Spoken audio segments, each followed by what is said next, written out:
What's up, family? Welcome back to the channel. This your boy, Real Talk Shouted. You're now in tune to another episode of God Talk. Today is Testimony Tuesday. I'm going to be giving you guys a testimony in regards to relationships and the women of the world versus the women of the truth, or the women of the Most High, or the daughters of Zion, right? We're going to give you guys basically a breakdown on why it's important to focus on you and get yourself together first before you go out and pursue another individual. All right. Now, this testimony is going to be based off of back in 2018. Not too long ago, I was working at a warehouse at a Google facility. There were different type of women. There were African women, American women, all different types of women, but we end up getting a particular type of woman. She was a Latina. We end up getting a Latina woman from Puerto Rico. Actually, she's from Puerto Rico. And when we ended up hiring this Puerto Rican lady, so let's go back. Okay, so to be honest, it's really like two testimonies in one. So I'm going to try to break it up and leave one part of it for next Tuesday, but y'all might just get two testimonies in one. So basically, I was working at this Google facility, all right?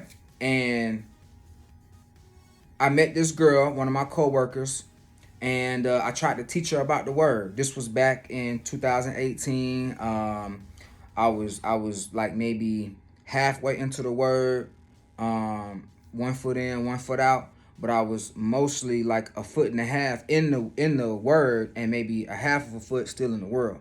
So I was still kind of, teetering the fence. So I met this lady, and she was real cool. We worked in the same department. She's from Puerto Rico, and I never dated a Puerto Rican woman before. So I felt like giving it a shot. Now, in the beginning, I didn't want to like pursue her because we work together. So no matter what, I'm gonna still see her every day. I'm still gonna have the opportunity to conversate with her, at lunch or during breaks or whatnot. So I really wasn't just trying to just pursue her. I was really just trying to get to know her for who she is and for who she was. So the first couple of weeks and first couple of months, I was just playing the friend zone, just, kicking it with her, chopping it up with her at lunch or whatnot. But then we finally started getting close, and I invited her to my house. Now, at this particular time, my mother had moved out of her house.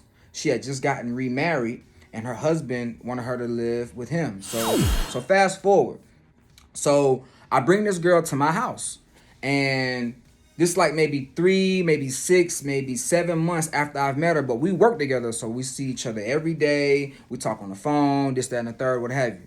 So we finally get to the point to where she's coming over to my house, and she comes over. I remember like it was yesterday. The very first day she came in, we sat down on the couch, and we ate. I think we ate like some tacos. We watched TV, and watched a movie. And then she left. So then maybe a week or two later, she came back over. We did the same thing. I think we ate something different. I think this time we had like some curry salmon with yellow rice and carrots. Make a long story short, we always ate good, And I remember her making this statement. She asked me, whose house is this? And I said, it's my mom's house. And the very first thing she said was, "Oh, you live with your mom? Oh, you still stay with your mom?" And I said, no, not really. I was like, my mom pretty much gave us, transferred it over, And she's like, "Okay." But see, in my mind and in her mind, I knew that when I told her, she was going to feel some type of way. So lo and behold, I want to say maybe the third or fourth time she came over to the house, my mom had moved back in. And at this particular point in my life, my mother's husband had died, rest in peace. And so she just wanted to come back to stay with her sons because she don't want to live in a huge 4 or 5 bedroom house by herself. So fast forward all that. So I noticed the Latina girl started like, giving me like some, like she started being more standoffish than what she was prior, to her coming over.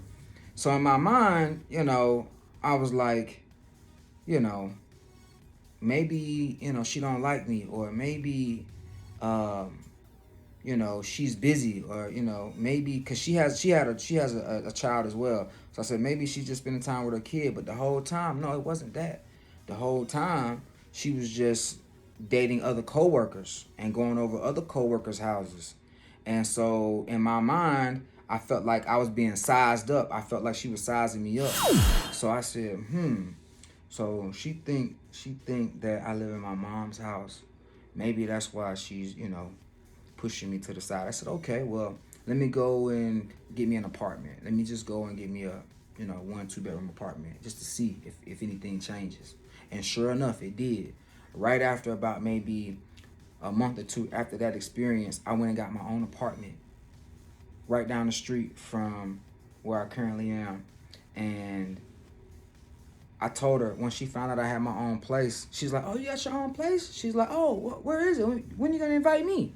So she got back on my bandwagon, right? So I ended up inviting her to my place. But before I invited her to my place, let me pause and go back. So before I got the place, I invited her over to the house one more time. And this last time that I invited her over to the house before I got my apartment, my mom was at the house at the time because she had moved in. And this particular time, she met my mother, and they had a conversation, and that was the end of it. So fast forward, the very next time I invited her over, guess what her response to me was? She said, "Well, she didn't call me real talk, but she called me by my name." She said, I can't be coming over to your mom's house like that, um, to visit you. Basically, she's basically trying to tell me I need to get my own place. So I said, cool. Even though she understood the dynamics of the situation or whatnot, I was still man enough to say, you know what? I'm pursuing this girl. I want this girl so bad. I'm willing to do whatever. So that's what I did. I went and got my own apartment, and I let my mom, you know, chill. And I moved out, and I went and got my own apartment, right? So I got this apartment. Now, this apartment was like $1,100 a month. And I was at the time working at a facility, at a warehouse, at a Google facility. So I was making pretty good money. I was making like maybe $22 an hour, And so I was able to pay my bills. I did have a car note. I drove a Charger. I had a Charger. So I had $1,100 rent. I had my Charger car note payments and my insurance and my utilities and everything else. So basically, I was able to provide for myself. However, I was looking for the icing without even having the cake first. I just want the icing. I just want the sweet stuff, right? So she tells me, I can't be coming over to your mom's house and visit you every time. So I said, okay, cool. So I went and got an apartment. Boom.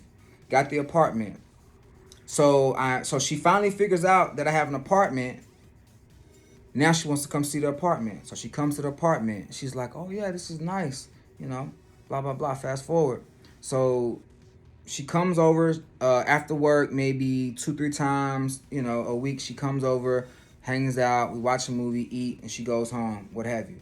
And this whole time, she's not even pursuing a relationship. I am. I'm the one that's pursuing her because she's, this big time, Latina girl. She, everybody like her in the warehouse.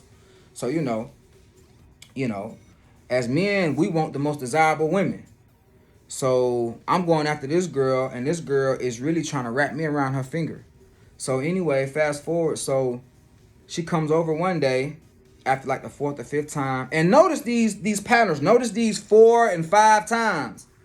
She comes over like maybe the 4th or 5th time to the apartment after I've gotten it, and she tells me, well, I can't just be coming to your apartment, sitting on your couch watching movies every time. So I'm like, damn, that sounds familiar. I'm like, Didn't wasn't that the same? Isn't that similar to what you told me 6, 7 months ago when you said you can't be coming to my mom's house to visit me all the time? So I went and got an apartment. Okay, I get the apartment.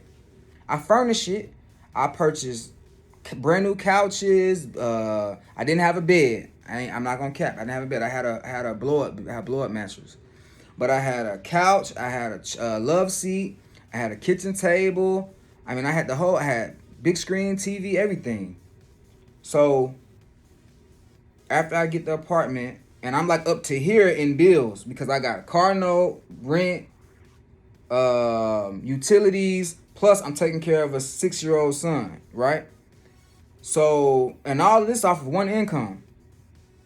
So she's not considering none of that, right? So I'm like, okay, well, I gotta take this girl out now. So I think I took her out one time, and I'm gonna make this testimony real short and sweet for you. So make a long story short, I took her out maybe 1 or 2 times, once or twice, and after that, she started curbing me again.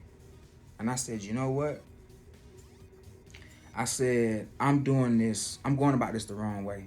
I'm going about this situation backwards.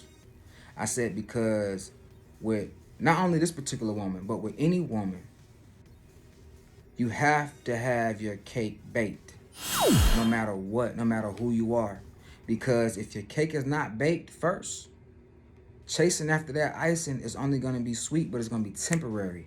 It's not going to be something that's going to last. And that icing is meant to be on top of a cake.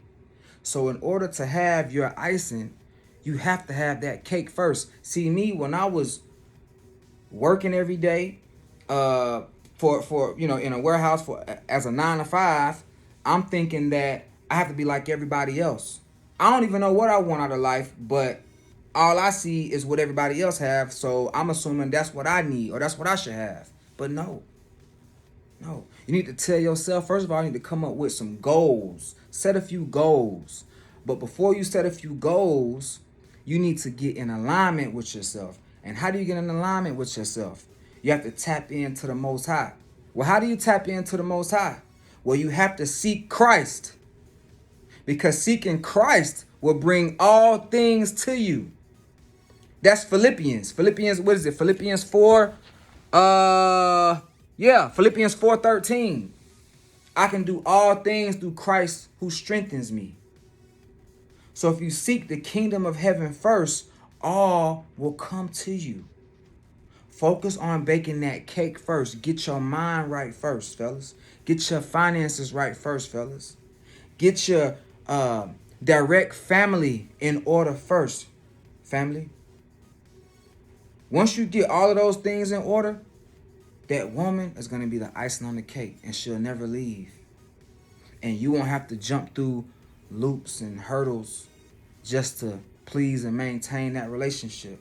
Because the only person you're supposed to be jumping through loops and hurdles for is the Most High.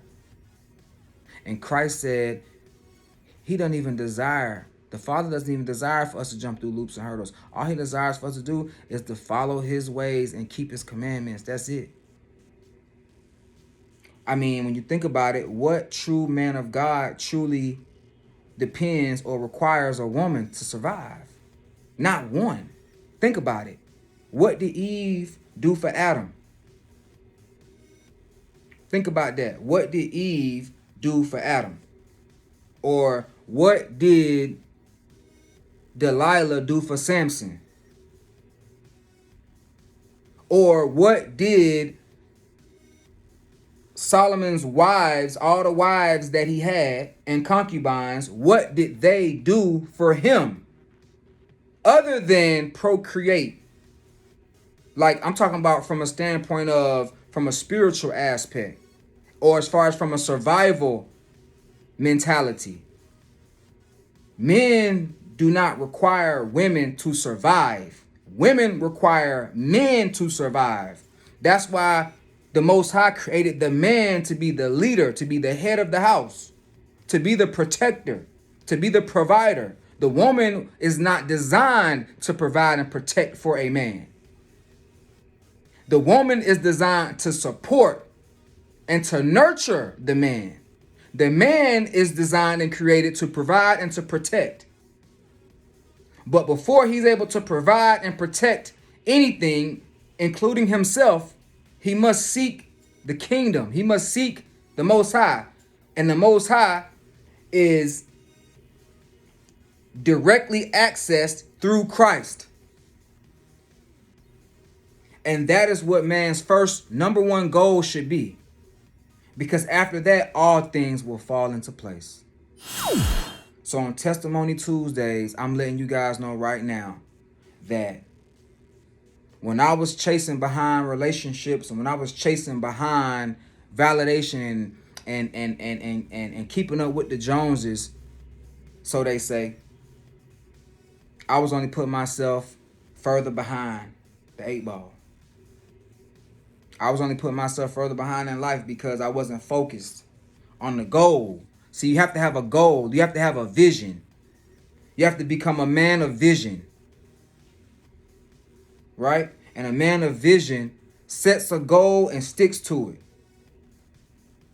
So, men of vision, men of God, daughters of Zion, set a goal and keep your head to the plow. My sales managers used to tell us, grab that bull by the horns and run with it. You got to. You got to grab that bull by the horns and run with it. Set a goal, stick to it, and don't look up until you meet that goal. Don't stop until you reach that goal. And keep the Most High in mind. Because with him, you cannot be stopped.